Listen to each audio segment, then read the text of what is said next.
할렐루야. 지난 한 주간도 잘 지내셨는지 모르겠네요. 잘 지내셨습니까? 여러분 혹시 일주일에 몇 번이나 예배를 드리세요? 제가 정말 예배를 많이 드렸을 때는 세어보니까 일주일에 한 13번 드린 것 같더라고요. 새벽 예배 다 나가고 주일날 오전 예배, 한국에서는 또 저녁 예배가 있죠. 수요 예배, 금요 예배 뭐 이것저것 하니까 한 13번 드린 것 같아요. 가끔 드는 생각이 있어요. 저 목사님은 어떻게 저런 말씀들을 다 준비하실까? 근데 가끔 목사님들이 이제 설교 말씀 중에 우스갯소리도 하시고 그러잖아요. 근데 저런 말씀은 왜 하실까 하는 생각도 들었어요. 근데 제 신학교 때 저희 교수님이 이런 말씀을 해주셨어요.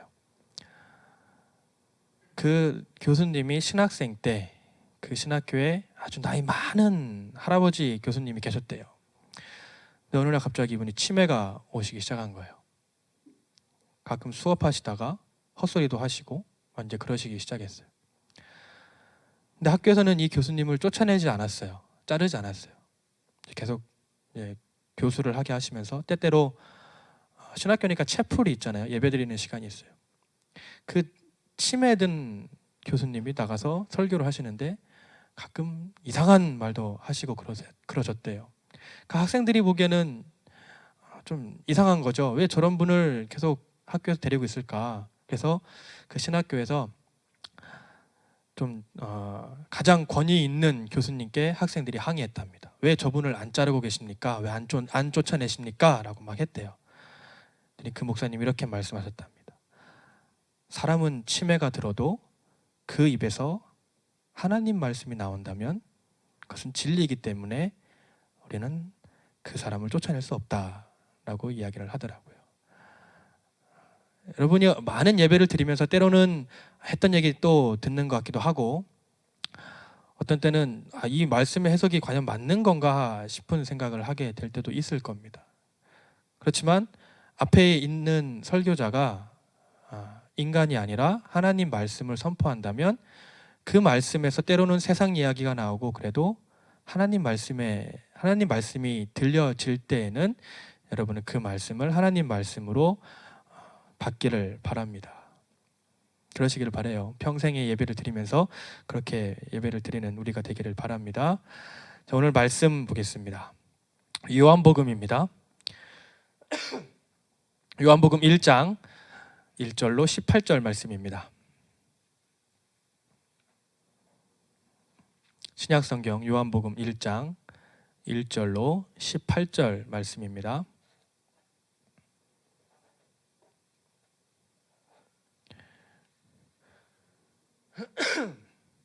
다 찾으셨죠? 아직 성경책을 안 꺼내신 아니구나. 자, 요한복음 1장 1절로 18절 제가 봉독하겠습니다. 태초에 말씀이 계시니라. 이 말씀이 하나님과 함께 계셨으니 이 말씀은 곧 하나님이시라. 그가 태초에 하나님과 함께 계셨고 만물이 그로 말미암아 지은 바 되었으니 지은 것이 하나도 그가 없이는 된 것이 없느니라. 그 안에 생명이 있었으니 이 생명은 사람들의 빛이라. 빛이 어둠에 비치되 어두움이 깨닫지 못하더라. 하나님께로서 보내심을 받은 사람이 났으니 이름은 요한이라. 저가 증거하러 왔으니 곧 빛에 대하여 증거하고 모든 사람으로 자기를 인하여 믿게 하려 함이라. 그는 이 빛이 아니요 이 빛에 대하여 증거하러 온 자라. 참빛 곧 세상에 와서 각 사람에게 비치는 빛이 있었나니 그가 세상에 계셨으며 세상은 그로 말미암아 지은 바 되었으되 세상이 그를 알지 못하였고 자기 땅에 오매 자기 백성이 영접지 아니하였으나 영접하는 자 곧 그 이름을 믿는 자들에게는 하나님의 자녀가 되는 권세를 주셨으니 이는 혈통으로나 육정으로나 사람의 뜻으로 나지 아니하고 오직 하나님께로서 난 자들이니라. 말씀이 육신이 되어 우리 가운데 거하심에 우리가 그 영광을 보니 아버지의 독생자의 영광이요 은혜와 진리가 충만하더라. 요한이 그에게 대하여 증거하여 외쳐 가로되 내가 전에 말하기를 내 뒤에 오시는 이가 나보다 앞선 것은 나보다 먼저 계심이니라 한 것이 이 사람을 가리킴이라 하니라. 우리가 다 그의 충만한 데서 받으니 은혜 위에 은혜로라. 율법은 모세로 말미암아 주신 것이요 은혜와 진리는 예수 그리스도로 말미암아 온 것이니라. 본래 사람을 본 사람이 없으되 아버지 품속에 있는 독생하신 하나님이 나타내셨느니라. 아멘.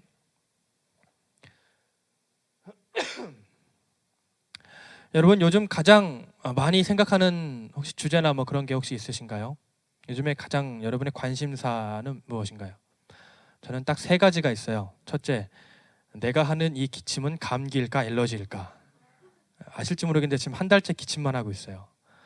감기로 와서 감기인 것 같긴 한데 이 기침이 무슨 약을 먹어도 안 떨어져요. 그래서 어떤 분은 엘러지가 아니겠느냐 하시는데 이게 기침일까 엘러지일까 생각을 합니다. 요즘 관심사 중에 하나예요. 나에게도 엘러지가 오는가? 둘째는 다음 달이면 저희 둘째가 태어나기 때문에 과연 어떤 준비를 첫째는 아들이잖아요. 근데 둘째는 딸이어서 딸이라고 아직까지는 이야기를 하니까 무슨 옷을 준비해야 될까? 어떻게 준비를 해야 될까? 왜냐면 뉴욕에서 내려올 때 다 버리고 왔거든요. 애기 용품들을. 그래서 뭘 더 준비를 해야 되나? 딸은 또 어떻게 키워야 되나? 여러 가지 생각들을 합니다. 근데 이 두 가지보다 제가 이번 주에 가장 많이 생각한 게 있어요. 바둑입니다. 바둑. 아시는 분들은 아실 거예요. 한국에서는 지금 바둑이 가장 인기 있는 스포츠죠. 과연 사람이 이길 것인가, 인공지능이 이길 것인가?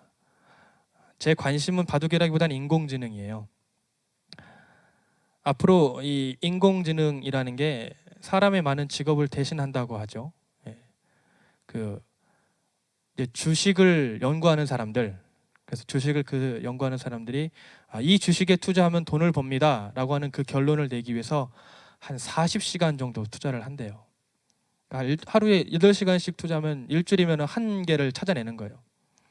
근데 이 컴퓨터가 그러면 몇 분 만에 골라낸다는 얘기죠. 한 10년 안쪽으로 지금 이세돌이라고 하는 바둑 기사와 싸우고 있는 컴퓨터가 웬만한 초등학생들이 갖고 노는 장난감처럼 사용할 것이다 라는 이야기를 해요.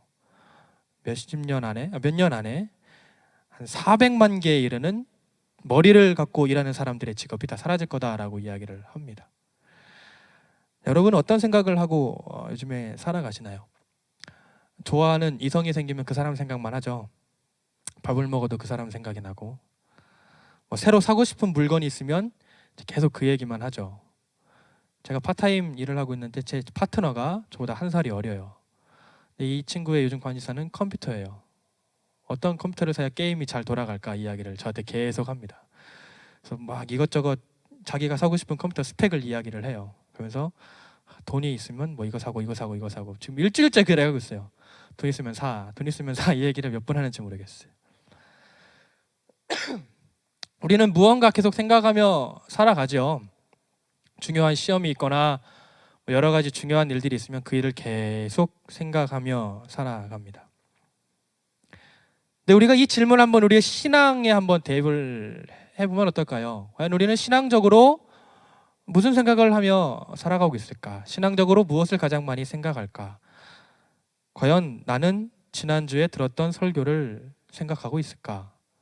지난 주일날 들었던 설교를 오늘 목요일이니까 월, 화, 수, 목 4일이 지나는 동안 나는 몇 번을 생각을 했나?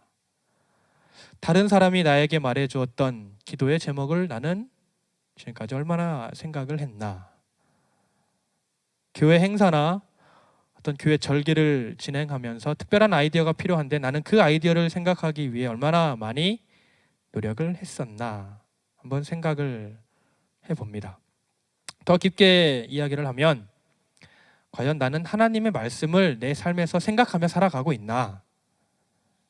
내가 죄를 지을 때 이것이 죄악인데 나는 회개해야 하는데 라는 생각을 과연 우리는 하면서 살아가고 있을까?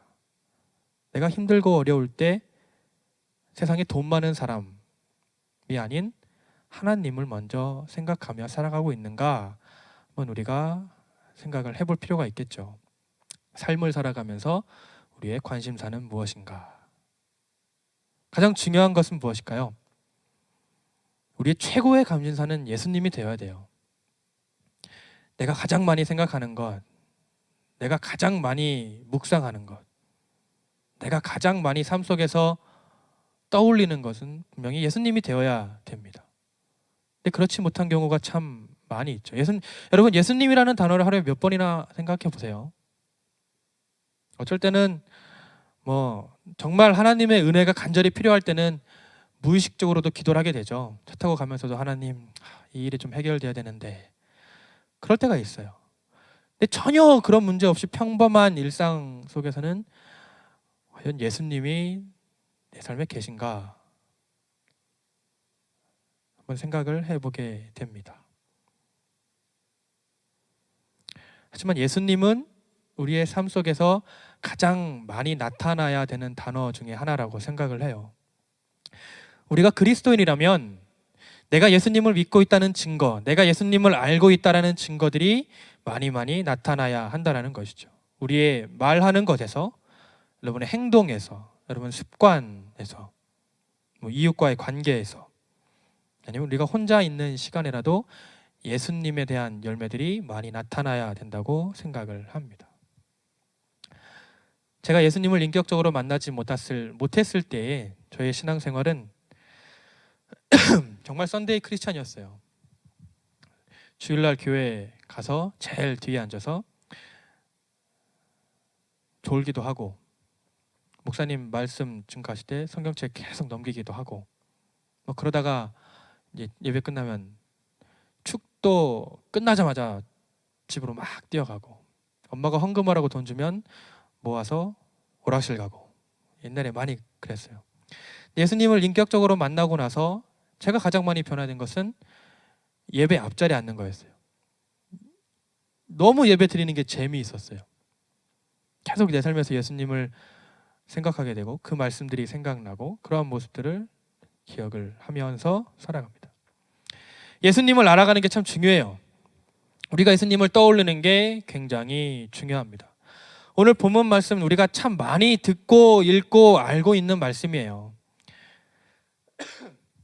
신약에서의 예수님이 과연 우리 인생 가운데 어떤 분이신가를 설명할 때에 가장 많이 우리가 읽게 되고 또 접하게 되는 말씀 중에 하나입니다. 아마 여러분은 이 말씀을 읽으면서 한 100번도 더 들은 말씀일 거라고 생각을 할 거예요. 어떤 분들은 이 말씀을 들으면 이미 여기서 저 목사님이 저 설교자가 어떤 설교를 하겠구나라는 그림이 다 그려져요. 예수님은 생명이시고, 예수님은 진리이시고, 예수님은 빛이시고, 그분이 먼저 계셨고, 그분이 오셨고, 이런 얘기들을 다 생각을 해요.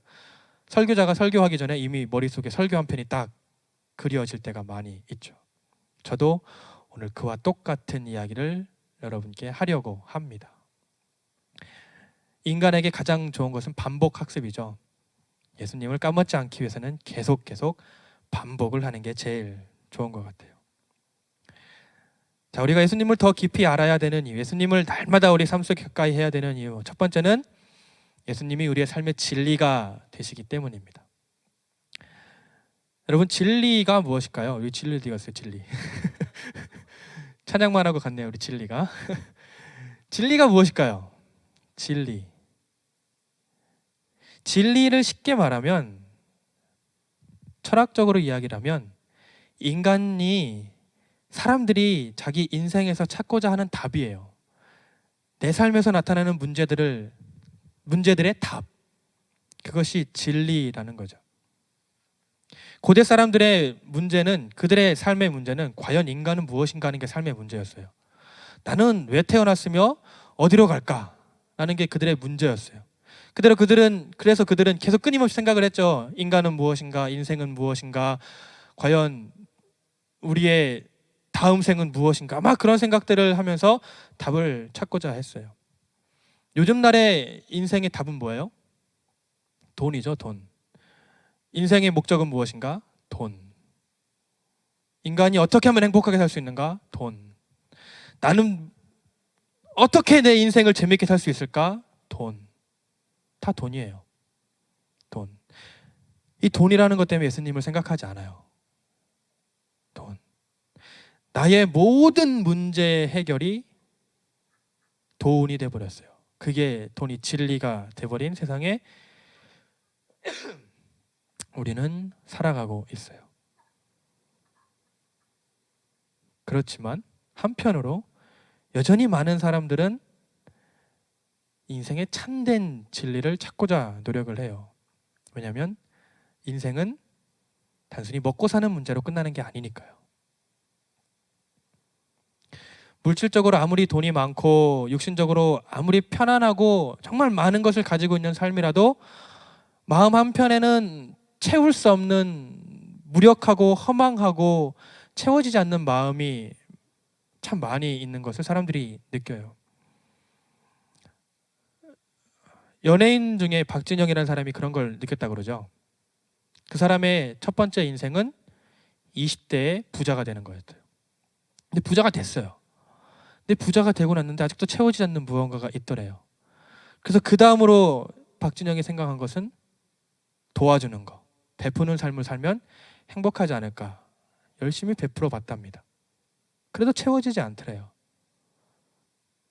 그래서 한 3년간 예루살렘에 가서 인생이 무엇인가를 공부했다고 그러죠. 근데 그 사람이 거기서 예수님을 만난지는 모르겠지만 갔다 와 보니 자기의 인생이 다 운이었대요. 그런 얘기를 혹시 들으셨나 모르겠어요. 자기가 어떤 작곡자를 만난 것도 운이었고 내가 태어난 것도 운이었고 뭐 그런 얘기를 해요. 내가 그때 미국을 간 것도 운이었고 뭐 누구를 만난 것도 운이었고 다 운이래요. 근데 이것을 신앙적으로 이야기하면 다 하나님의 은혜라고 이야기를 할 수가 있는 것이죠. 아무리 많이 가져도 채워지지 않는 게 있는 거예요. 마음이 가졌다고 해서 그것이 우리 인생의 모든 문제를 해결해주는 진리가 아니기 때문인 것이죠. 근데 성경은 분명하게 이야기를 하죠. 우리에게 필요한 진리가 무엇인가? 우리에게 필요한 우리 인생의 답이 무엇인가? 그것은 하나님이라고 말씀을 하고 계세요. 성경은 분명하게 우리에게 필요한 진리는 하나님이시다라고 이야기를 해요. 분명히 하나님이시라고 이야기를 합니다. 여러분, 하나님이 진리이시다라는 것은 어떤 뜻일까요? 하나님은 진리이시지. 그 하나님은 진리이시지. 이렇게 생각할 문제일까요? 하나님은 진리이다. 하나님은 변하지 않는 완벽한 진리이시다. 과연 하나님이 진리이시다라는 것과 나의 삶에는 어떤 연관이 있을까요? 앞에서 얘기했듯이 진리는 우리 인생의 모든 문제에 필요한 답이 진리거든요.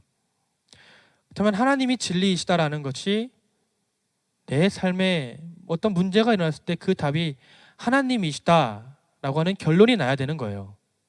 근데 그 결론이 우리에게서 나타나고 있는가 한번 생각을 해보는 것이죠.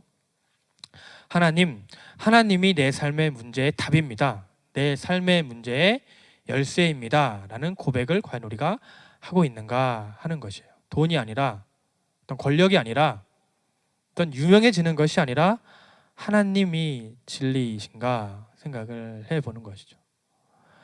근데 우리는 알고 있지만 중요한 문제는 잘 까먹어요. 하나님이 내 삶의 해답이고 내 삶의 문제의 열쇠라는 것을 우리는 알지만 까먹어요. 왜냐하면 죄로 인해서 하나님에 대한 지혜가 더 없어졌기 때문이죠. 하나님을 알고 있는데 그 하나님을 내 삶에 적용할 수 있는 지혜가 없어진 거예요. 지식으로는 알고 있는데 그 지식을 내 삶에 적용할 수 있는 지혜가 다 없어져 버린 거예요. 그래서 하나님이 그 진리를 우리 인간에게 보여주시기를 원했어요. 너무 하나님을 까먹고 사니까 하나님을 우리 인간에게 보여주셨어요. 예수님을 우리에게 보내주신 거죠.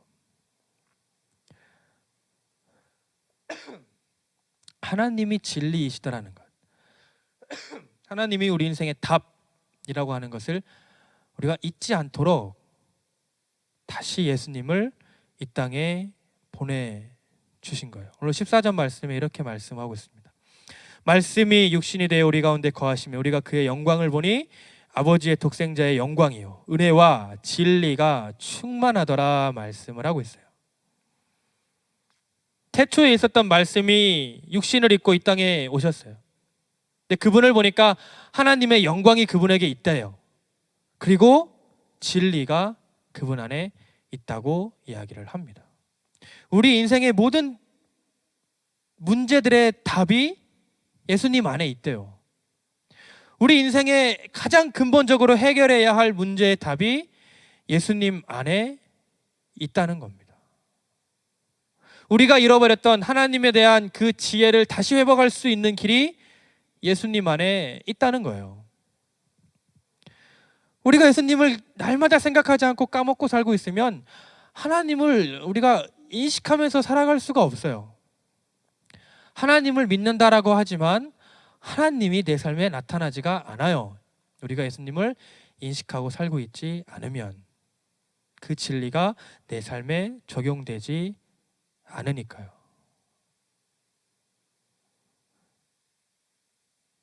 우리의 삶의 가장 중요한 관심사가 돈이 아니라, 어떤 유명한 연예인이 아니라, 세상에서 어떤 스포츠 선수가 아니라 바로 예수님이 되어야 되는 데는 여기 있어요. 아무것도 여러분의 인생의 문제를 해결해 줄 수가 없어요. 잠깐의 도움은 될 수 있을지 모르지만 그것은 결코 근본적인 문제를 해결해 주지 않아요.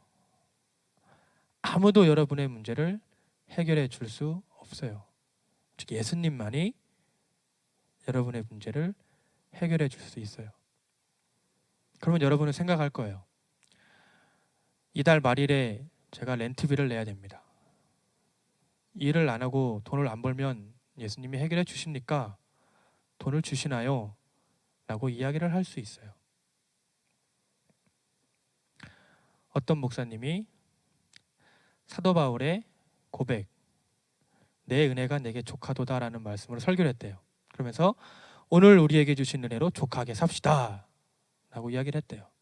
한 청년이 똑같은 고민하다가 이렇게 이야기를 했답니다. 목사님, 그러면은 저희는 하나님께 더 이상 은혜를 구하지 않아도 되겠네요. 왜냐하면 지금 주신 것으로 만족하라고 하시면 하나님 더 주세요 더 주세요 해도 그것으로 만족해라 라고 할 거 아닙니까? 더 구할 필요가 있나요? 라고 이야기를 했답니다. 근데 사도 바울의 이 고백까지, 이 내게 주신 은혜가 내게 족하도다라는 고백이 있기까지 사도 바울은 3번을 기도했죠. 자기 육신의 가시를 가지고 3번을 기도했어요. 그랬더니 하나님이 내 은혜가 내게 족하다라는 답을 주신 거였거든요. 그 목사님이 일주일 후에 그 청년과 이렇게 이야기를 했답니다. 오늘 우리에게 주신 은혜가 족하다라고 해도 우리는 더 은혜를 구해야 합니다. 왜냐하면 사도 바울이 하나님의 그 음성을 듣기 전까지 그 가시가 은혜인지 몰랐습니다. 그렇지만 하나님의 응답 후에 그것은 은혜가 되었습니다. 지금 우리가 겪는 상황이 어렵고 힘들어도 때로는 하나님이 은혜를 주시는 것 같지 않아도 우리가 예수님을 매일매일 생각해야 되는 것이 거기 있는 것이죠. 잊고 산다면 나의 문제는 문제가 되지만 예수님을 인식하고 하나님이 내 삶의 답이다라고 생각한다면 이 문제는 하나님의 또 다른 은혜의 방편이다라는 것을 우리가 느낄 수 있게 된다는 것입니다. 여러분, 예수님을 매일매일 생각하기를 바라요. 예수님을 깊이 생각하면서 모든 문제의 답이 예수님을 통한 하나님 안에 있다는 것을 잊지 않기를 바랍니다. 둘째로 우리가 예수님을 날마다 생각해야 되는 이유, 거기엔 생명이 있기 때문입니다. 오늘 4절에서 그 안에 생명이 있었으니 라고 이야기를 하고 있어요. 우리는 성경에서 이 생명이라는 단어를 참 많이 듣는 것 같아요. 근데 이 생명은 요한복음과 그리고 다른 요한서신, 요한 1, 2, 3서에 생명이라는 단어가 가장 많이 이제 등장을 합니다. 요한이 가장 즐겨 썼던 단어가 이 생명이라는 단어예요. 성경에서 이 생명은 굉장한 중요한 의미가 있죠. 물론 우리 인간에게도 생명, 이 목숨이라고 하는 것은 굉장한 중요한 의미가 있지만 성경에서의 생명은 어떤 인간적인 생명, 우리 육신적인 생명 그 이상의 의미를 우리에게 이야기해 줄 때 이 생명이라는 단어를 이제 사용을 하죠. 창세기 3장 19절에 아담이 죄를 범하고 하나님께 이렇게 저주를 받습니다. 너는 흙이니 흙으로 돌아갈 것이라 라고 하는 저주를 받아요. 아담이 흙으로 돌아간다라고 하는 것은 생명 얻기 이전, 하나님께서 그를 흙으로 빚으셔서 생기를 불어넣기 이전 상태로 돌아간다라는 거죠. 생명이 없는 상태로 돌아간다라는 거예요. 생명을 빼앗긴 상태로 돌아가게 된다라는 것입니다. 근데 그 육신적인 생명을 잃는 것보다 중요한 것은 하나님의 관계가 끊어진 영적인 생명을 잃는 것이 더 큰 문제였죠. 하나님과의 관계가 끊어진 상태가 돼버린 것이 더 큰 문제였습니다. 하나님과의 관계가 끊어진 것, 이것이 가장 큰 문제였던 것이죠. 이 문제를 해결할 수 있는 방법이 어디 있을까? 오늘 본문이 말씀하고 있어요. 예수님이 생명이시라고 말씀을 하고 있어요. 인간이 잃어버렸던 그 생명, 다시 흙으로 돌아가서 하나님과의 끼어졌던 관계가 다시 회복되어지는 그 생명, 하나님을 몰랐던 인간들이, 하나님께 쫓겨났던 인간들이 다시 하나님께 돌아갈 수 있는 그 생명, 그 생명이 예수님께 있다는 거예요. 우리는 날마다 기도하면서 원해요. 하나님, 오늘도 나와 함께 해주세요. 나와 함께 하셔서 나를 도와주시고 붙들어 주시고 나에게 은혜를 베풀어 주셔서 오늘 하늘도 잘 살게 해주세요 라는 기도를 아침마다 하기를 바라요. 일어나면서 그런 기도를 하기를 바랍니다. 근데 예수님과 하나님이 나와 함께 한다는 것을 느끼기 위해서는 예수님이 생명 되신 것을 먼저 알아야 되겠죠. 왜냐하면 우리는 하나님과 끊어졌으니까. 하나님과 끊어졌던 사람이 다시 하나님과 함께 하기 위해서는 그 생명을 이어붙여줄 어떤 연줄이 필요한 거예요. 어떤 누군가의 연결고리가 필요한 겁니다. 내가 여자친구랑 싸웠을 때 이 관계를 다시 회복시켜줄 내 여자친구의 친구가 필요하죠. 이 친구한테 얘기해서 내가 그런 게 아니었는데 얘기 좀 잘 해줘 라는 이야기를 해야 한단 말이에요. 그 사람이 바로 예수님이 되셨다라는 거예요. 우리가 예수님을 날마다 생각하지 않는다면, 예수님을 잊고 산다면 하나님과 함께하는 삶은 결코 불가능해요. 내가 아무리 원하고 아무리 기도를 해도 예수님을 잊고 산다면 하나님과 함께하는 삶은 불가능해요. 눈물 콧물 흘리며 기도하고 이 밤에 정말 다시 없을 회개를 하고 하나님 평생 함께 해주세요라는 고백을 해도 예배를 떠나 차를 타고 집에 가면서 딴 생각을 하면 불가능해요. 예수님을 우리가 날마다 함께하지 않으면, 예수님을 날마다 우리가 생각하지 않으면 하나님과 함께하는 삶은 불가능해요.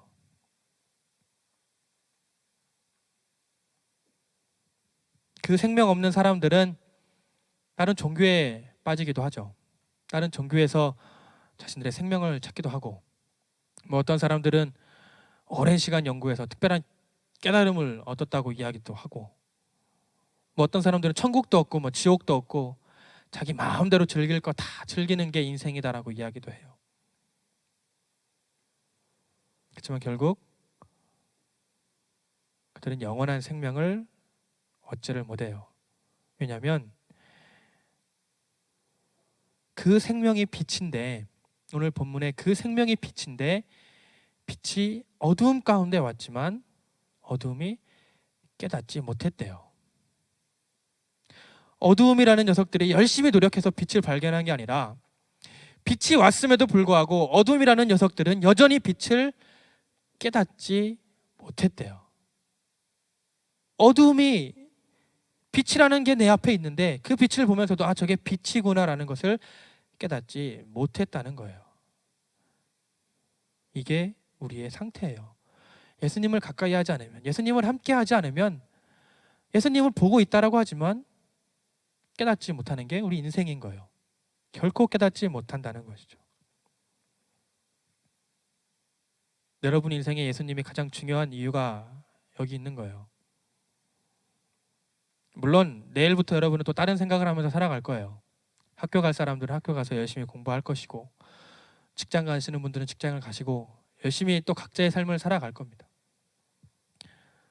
문득문득 예수님을 떠올리시면서 예수님이 우리의 생명이심을 깊이 깨닫기를 바랍니다.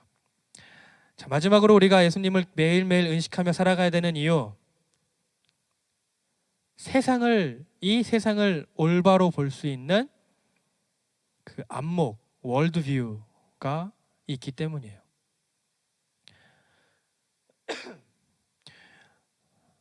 여러분이 어떠한 관점을 가지고 여러분의 인생을 바라보며 살아가고 있느냐 하는 것은 굉장히 중요하죠. 그런 것을 전혀 생각 안 하고 내일 하루하루 살기도 급급한데 언제 그런 거 생각합니까? 라고 생각하며 살아갈 수도 있어요. 네, 어떤 시각을 가지고 세상을 바라보느냐 하는 것은 굉장히 중요해요. 어떤 한 사람이 어렸을 적에 심하게 학대를 당해서 학대받는 가정은 부모님이 있을 필요가 없습니다. 나는 학대를 받았습니다. 나는 나 같은 사람들을 도울 것입니다. 세상 사람들은 열광하죠.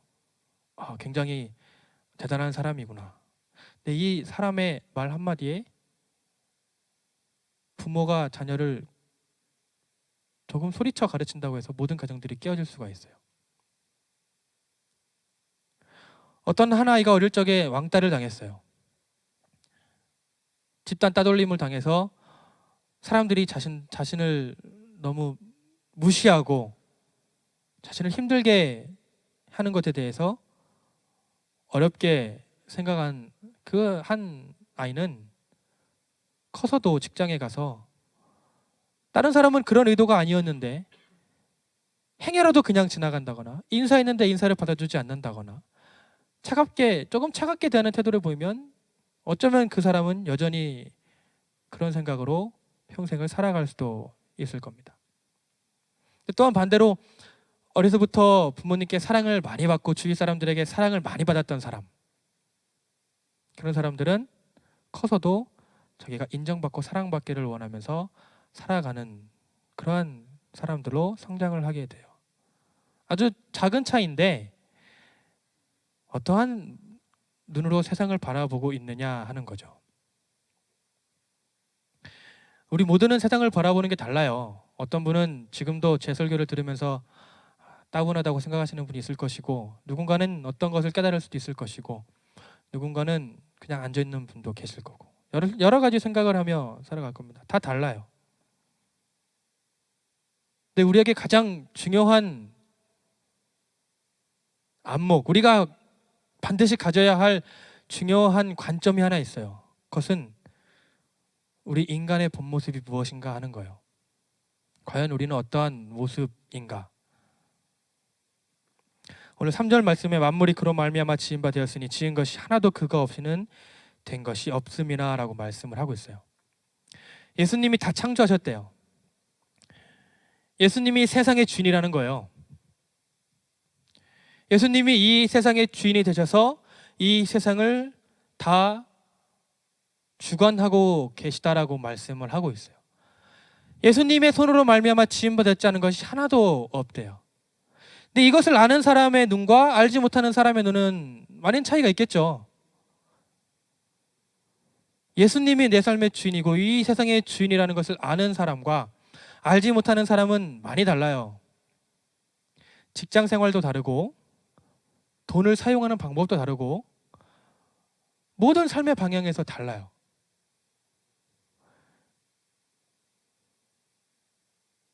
예수님이 이 세상의 주인이시다. 오늘 우리에게 일어나는 어떤 개인적인 일들, 아니면 오늘 이 미국 땅에서 일어나는 국가적인 일들, 세계에서 일어나고 있는 여러 세계적인 일들, 아니면 과거의 역사적인 일들, 오늘날 이 세상의 흐름들, 미래에 나타날 일들, 그 모든 문제들이 예수님이 주인이시다라고 하는 것을, 그 관점을 가지고 바라볼 때에 이 세상에는 답이 있어요. 오늘 일어나는 많은 일들을 보면서 예수님을 통해서, 예수님이 이 문제의 주인이시고 이것을 주관하시는 분이라는 그러한 생각이 없이 생각을 살아가면 그냥 매일매일 그냥 그날 살아가는 거예요. 오늘 했던 일은 오늘 어쩌다 일어난 일이고, 내일 일어날 일은 아직 모르는 일이고, 지나간 일은 그냥 지나간 일이고, 대부분의 사람들이 그렇게 살아가죠. 하지만 예수님이 주인이심을 아는 사람들은 과연 이 문제에서 예수님은 나에게 무엇을 말씀하시는 걸까? 오늘 이 나라의 문제에서 이 나라는 하나님이 어떻게 쓰시기를 바라는 걸까? 과연 나는 그리스도인으로서 이 문제에 대해서 어떻게 행동을 해야 할까? 라는 문제들을 생각하게 돼요. 미국이 이제 선거철이 되어가고 있죠. 과연 민주당의 저 사람들은, 공화당의 이 사람들은 어쩌면 우리 나이 때는 그런 거 생각 잘 안 할 수도 있어요. 그 사람이 힐러리가, 아니면 샌더스가, 뭐 트럼프가, 그런 사람들이 무슨 이야기를 하든 우리의 삶과는 전혀 거리가 없는 너무 먼 이야기들이기 때문에 별로 생각을 안 할 수도 있어요. 하지만 한 사람이 나라를 너무 많이 바꾸잖아요. 과연 오늘날 교회는 어떻게 이 사태를 봐야 될까? 예수님이 이 세상의 주인이다라는 관점을 가진 사람들은 그런 문제를 생각하게 돼요. 하지만 그것이 없으면, 예수님에 대한 생각이 없으면 그런 문제들을 생각하지 않아요. 중요한 것은 예수님을 통해서 이 세상을 바라보지 않으면 절대로 이 세상에는 답이 없어요. 점점 이 세상은 악을 향해 나아갈 뿐이에요. 악하고 악한 세대를 향해 나아갈 뿐입니다. 우리 전도사님도 계시지만 저희가 어릴 적 세상에 이런 일이 올 거라고는 생각도 못했어요. 동성연애가 있는지도 몰랐지만 동성연애라는 것이 합법화가 될 줄은 생각도, 꿈에도 생각하지 못했던 일이에요. 얼마 되지 않았어요. 세상은 점점 악을 향해 나아가고 있어요. 세상 사람들은 이야기를 하죠. 동성연애 다음은 무엇일까? 어떤 사람은 아동성애라고 이야기를 해요. 또 어떤 사람은 너무 민감한 얘기지만 수간을 이야기를 해요. 수간은 성경에도 나오는 이야기예요. 동물과의 성접촉이에요. 그것이 합법화가 되지 않을까? 독일에서 이 수간을 합법화 시켜달라고 의회에 올렸다가 다행히 거부되는 일이 얼마 전에 있었어요. 멀지 않았습니다. 과연 이러한 세상 가운데서 여러분은 그리스도인으로서 어떻게 세상을 바라보며 살아갈까요? 과연 하나님이 그 문제를 허락하시면서 우리에게 어떻게 하기를 원하실까요? 그거는 세상 일이니까, 돌아가는 일이고 나는 내 신앙을 지키면 돼 라고 하나님이 원하실까요? 과연 우리는 그러한 것을 보면서 어떻게 느껴야 될까요? 교회가 세상에 있는 이유는 무엇일까요? 절처럼 산속에 들어가 있던지, 아니면 유대인처럼 자기들이 사는 동네에만 있으면 좋을 텐데 왜 교회가 세상에 있을까요? 교회의 가장 큰 임무는 세상을 변화시키는 게 임무예요. 교회의 가장 큰 모습은 첫째 모여야 되지만 둘째 흩어져야 돼요. 여러분이 사는 가정에서, 직장에서 예수님이 주인이심을 드러내며 삶을 살아가야 돼요. 그렇지 않으면 이 세상은 소망이 없어요. 답이 없어요. 예수님을 바라보는 사람들이 입을 꼭 다물고 있으면 이 세상은 변화되지 않아요. 백난철날 죽었다 깨어나도 이 세상은 결국 악을 향해 나아가요. 세상은 하나님이 주인이심을 알아야 돼요. 왜 알아야 되느냐? 12절에 말씀하고 있어요. 영접하는 자 곧 그 이름을 믿는 자들에게는 하나님의 자녀가 되는 권세를 주셨다고 말씀을 해요. 예수님이 누구신지를 알고, 예수님이 이 세상의 주인이심을 알고 예수님을 영접하는 그 사람들만 하나님의 자녀가 된대요. 그러면 그렇지 않은 사람들은 하나님의 자녀가 아니란 얘기죠. 하나님의 자녀가 아닌 사람들은 어떤 사람들입니까? 우리가 잘 알죠. 본래 진노의 자식이에요. 사망의 종이에요. 죽음을 향해 나아가던 죄의 아들들이었어요. 예수님을 알지 못하는 사람들은 아직도 그 상태에 있는 거예요. 죄의 종로로 타는 사람들, 본질상 진노의 자식들, 그러한 모습으로 세상을 살아가고 있는 것입니다. 우리가 예수님을 날마다 인식해야 되는 이유가 여기 있어요. 예수님을 인식하지 않으면 우리도 까먹어요. 내가 본질상 진노의 자식이었다는 것을, 내가 죄의 종이었다는 것을 우리는 까먹고 살아요. 예수님을 날마다 깊이 생각하기를 바랍니다. 예수님이 오심으로 우리가 어떤 사람인지 깨닫게 됐어요. 내가 하나님의 자녀가 될 수 있는 사람이구나. 내가 하나님의 자녀가 된 사람이구나. 그런데 원래 나는 죄의 종이었구나 라는 것을 우리는 깨닫게 되는 겁니다. 우리는 참 많은 것을 생각하며 살아가죠. 여러 가지 필요한 것들도 많고 많은 것을 생각해요. 하지만 아무리 많은 것들이 우리의 삶에 있다고 해도, 많은 문제들이 일어난다 해도 중요한 것은 하나예요. 예수님을 인식하며 살아가야 한다는 겁니다. 예수님을 우리의 삶의 주인으로 인식하며 살아가야 한다는 거예요. 예수님을 통해 이 세상을 바라보며 살아가야 한다는 것입니다. 예수님을 떠나서는 그 어떤 것도 우리의 삶의 문제를 해결해 줄 수 없어요. 잠시 잠깐 도움이 되는 정도이지 그것이 우리의 영원한 문제를 해결해 주지는 않습니다. 여기 있는 우리라도 예수님을 생각하며 살아가기를 바랍니다. 여러분의 삶에서, 직장에서, 학업에서 예수님을 생각하면서 그렇게 살아가는 우리가 되기를 바랍니다. 기도하겠습니다. 좋으신 하나님, 감사합니다. 하나님, 오늘도 우리가 이 한 날 살아가면서 참 많은 생각을 하고 또 많은 일들 가운데 또 살아왔습니다. 하지만 하나님, 우리가 이 한 시간 예배를 드리고 짧은 시간 하나님 예배를 드리면서 우리가 예수님을 깊이 묵상하고 또 우리의 삶 가운데서 예수님을 날마다 생각하며 살아가기를 소망합니다. 과연 예수님이 우리의 삶에 어떠한 의미이신지, 어떠한 분이신지, 어떻게 우리를 인도하고 계신지 날마다 생각하며 살아가기를 바랍니다. 하나님, 우리의 문제를 해결해야 할 진리가 필요합니다. 예수님이 진리이심을 잊지 않게 하여 주시옵소서. 하나님, 우리의 영원한 문제인 이 죄의 문제를 해결하기 위해서는 다시 하나님께 나아가야 되는데 우리가 잃어버렸던 생명을 찾을 길이 없습니다. 예수님이 우리의 생명 되심을 잊지 않게 하여 주시옵소서. 하나님, 악하고 악한 이 세대 가운데 예수님을 통해 바라보지 않는다면 과연 하나님이 우리에게 주시는 메시지가 무엇인가 알 길이 없습니다. 예수님을 통해 이 세상과 우리의 삶을 바라보게 하여 주시옵소서. 예수님의 이름으로 감사하며 기도드리옵나이다.